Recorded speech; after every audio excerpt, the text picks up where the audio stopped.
네, 뭐하고 사나 뭐 먹고 사나 고민을 해보는 시간이죠. 유한솔의 오늘 뭐 사니 시작합니다.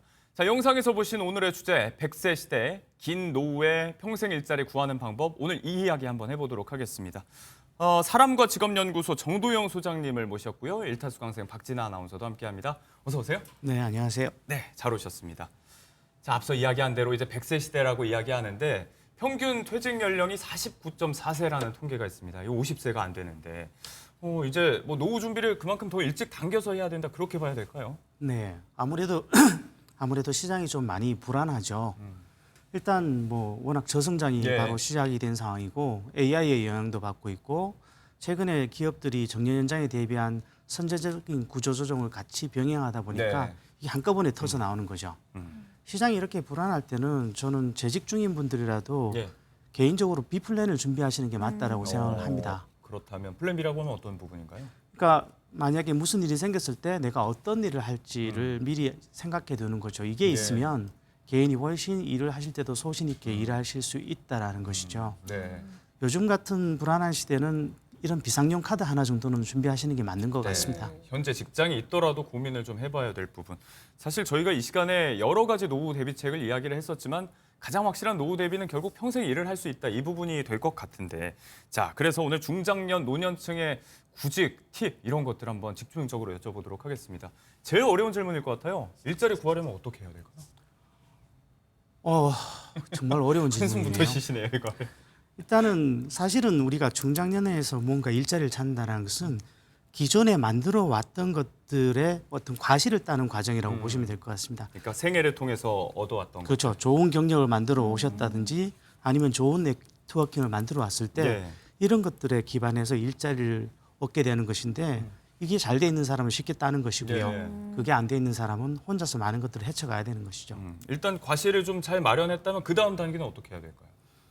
일단 본인이 원하는 것부터 확인하는 작업을 좀 하셔야 돼요. 예. 가장 어려운 것들이 중장년들이 가장 힘들어하는 것들이 뭘 해야 될지 몰라서 아무것도 못하는 경우들이 굉장히 예. 많으시거든요. 이렇게 방향만 좀 잡히면 네네. 사실 요즘 같은 시대는 정보가 알아서 딸려오는 시대이기 때문에 네. 훨씬 그 다음 행보를 좀 쉽게 만들어줄 수 있는 것이죠. 네, 방향 자체를 좀 구체화하고 좁힐 필요가 있겠네요. 그렇습니다. 네. 예. 취업 시장에서 자격증이라는 게 정말 중요하잖아요. 자격증 같은 경우에는 종류가 좀 맞아요. 많은데 어떤 자격증 준비할 때 뭔가 이런 점은 고려해야 한다라는 게 있을까요? 일단 자격증을 따실 때 저는 세 가지를 반드시 고려하고 따시라고 말씀을 드리는데요. 네. 첫 번째가 시장성입니다. 이건 다르게 말하면 내가 만약에 취업이 목적이라면 네. 구인 공고가 그만큼 있느냐라는 것이죠. 어, 그리고 두 번째는 이제 적합성인데요. 개인과의 적합성. 그러니까 내 성향이나 내가 가고자 하는 방향 그리고 내 나이 등을 다 고려했을 때 이게 나랑 맞는지를 확인해야 되는 겁니다. 예. 그리고 세 번째는 난이도인데요. 네. 대부분의 분들이 자격증을 따기 쉬운 것만을 원하시는데 사실 자격증을 따기 쉽다라는 것은 시장 가치가 낮다라는 의미와도 어허. 같은 거라고 보시면 되실 예. 것 같습니다. 자, 이런 기준을 세워도 이게 고르기가 쉽지가 않은 게 사실 뭐 유망 자격증이라고 자체적으로 홍보하는 정보들까지 지금 많이 돌아다니고 있다 보니까 이 가운데서 이제 취업하려면 정말 이런 건 좀 필요하다, 유용하다라고 소장님께서 딱 집어주실 만한 자격증들이 몇 개 있을까요? 일단 시장에서 우리가 솔직히 재취업이 잘 되는 자격증이라고 하는 것은 기본적으로 자격증 취득이 어렵거나 예. 보통 이렇게 어려우면 네. 시장 가치가 높은 거니까요. 아니면 시장 가치가 그 자격증 취득이 쉬운데도 취업이 예. 좀 잘 되는 게 있어요. 근데 이 경우는 보통 직업 환경이 좀 어렵다라고 보시면 말씀하신 되세요. 부분, 네. 네, 예를 들면 자리가 있는데도 사람들이 잘 안 가는 우리가 흔히 3D라고 하는 영역이 예. 대표적인 것이죠.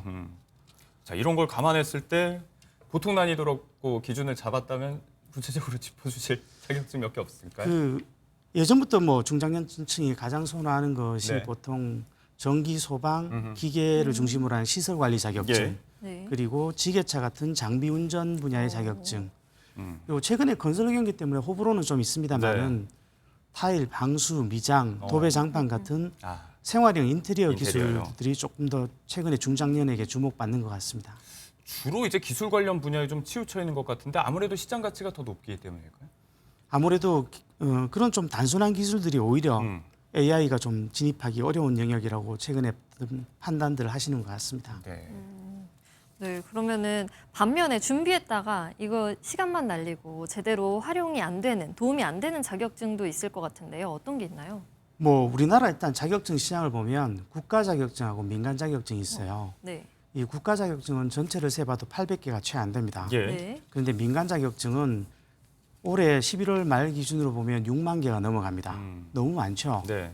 그러다 보니까 어떤 민간 자격증은 도움이 되는 것이 있습니다만은 네. 상당수 자격증들이 전혀 취업에 도움이 안 되는 것들이 꽤 예. 많습니다. 어, 근데 사실 이 자격증을 따시는 분들은 이런 것들을 고려하지 않고 따시거든요. 예. 그래서 이 영상을 보시는 분들이시면 네. 내가 그 자격증을 딸 때는 그 자격증으로 실제로 구인 공고가 나와 있는지를 아. 취업 사이트 같은 곳에서 꼭 확인해 보시길 확인해 권합니다. 보고. 네. 네. 조금 전에 이제 시장 가치 이런 것들 감안해서 기술 관련 직종의 자격증 많이 추천을 해주셨는데 혹시 다른 분야 쪽은 추천해 주실 만한 거 없을까요?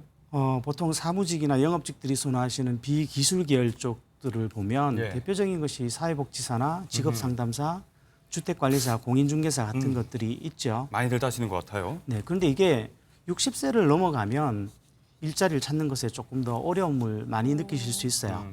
60대 이상을 기준으로 할 때는 아무래도 여성의 경우는 요양보호사를 중심으로 한 예. 돌봄 계열 일자리들 관련 자격증이 예. 있고요. 남성의 경우라면 운전 관련 자격 같은 것이 있는데 이쪽은 특히 이제 자격증을 따도 진입이 좀 제한적이긴 합니다. 네. 왜냐하면 여성의 경우는 요양보호사를 예로 들면 이게 한마디로 얘기하면 고부담 저임금 일자리거든요. 예. 그러니까 책임져야 될 것은 많은데 임금은 낮다라는 네. 것이죠. 그래서 이런 부분에 진입을 꺼리시고요. 어. 그에 비해서 운전은 중장년들의 경우는 사고에 대한 부담 때문에 네. 아무래도 실제 진입을 조금 망설이시는 경우가 많습니다. 요즘 많이 문제시되고 있는 부분이죠. 자, 이런 부분까지 포함해서 이제 구직자 본인이 좀 꺼리는 직종이 있는가 하면 반면에 이렇게 유용하다고 알려진 그 따기도 어려운 자격증들을 많이 갖고 계신데 난 정말 취업이 안 돼 하고 어려움을 겪는 분들도 많이 계신 것 같아요. 이게 자격증을 많이 갖고 있는 게 결국 또 능사는 아니겠죠. 제가 자격증 100개 갖고 계신데 놀고 계신 분 봤습니다. 100개를 네. 갖고 있는데. 이게 자발적인 선택에 의한 게 아니신 거잖아요. 그래서 사실은 자격증을 많이 갖고 있는데도 놀고 있다라면 둘 중에 하나겠죠. 자격증을 땄는데 도움이 안 되는 자격증이거나 네. 네. 아니면 사실은 자격증을 땄는데 쓸모가 있는 자격증임에도 불구하고 구직 활동을 제대로 못 하신 케이스라고 봐야 됩니다. 예. 구직 활동도 좀 잘해야 된다. 네. 제일 어려운 질문일 것 같은데 또 그렇다면 자격증 갖추고 있고 그 다음에 잘해야 되는 구직 활동 구체적으로 어떤 방법이 있을까요? 중장년의 구직 활동은 가장 중심이 다른 사람을 통해서 정보 제공을 얻는 것이 핵심입니다. 정보 제공에 굉장히 많은 중장년들이 이런 부분을 이해하지 못하시면 집에서 인터넷만 보시면서 일자리를 찾으시려고 거의 그러시는 하시거든요. 것 같아요. 인터넷 구직 사이트 많이 보시잖아요. 네, 근데 이렇게 하면 네. 취업 확률은 현저히 떨어집니다. 실제로 취업하신 분들을 쫓아가 보면 네. 대부분 다른 사람의 소개나 추천 네. 혹은 최소한 정보 제공이라도 개입된 케이스들이 거의 7, 80%라고 보셔도 됩니다. 네, 오프라인에서 사람들을 좀 많이 만나고 다니는 게 중요하다는 말씀이시죠? 그렇죠. 구직 활동 기간 동안에 내가 전략적으로 어떤 사람들을 만나는지가 사실은 구직 활동의 중심입니다. 아까 말씀하신 것처럼 이제 재직 중에도 이런 준비가 좀 돼야 된다고 했는데 일을 하면서 뭔가 플랜 B가 있다면 관련된 업계의 사람들을 계속해서 좀 적극적으로 만나고 다니는 것들도 충분히 구직 활동의 연장선이 될 수 있을 것 같습니다.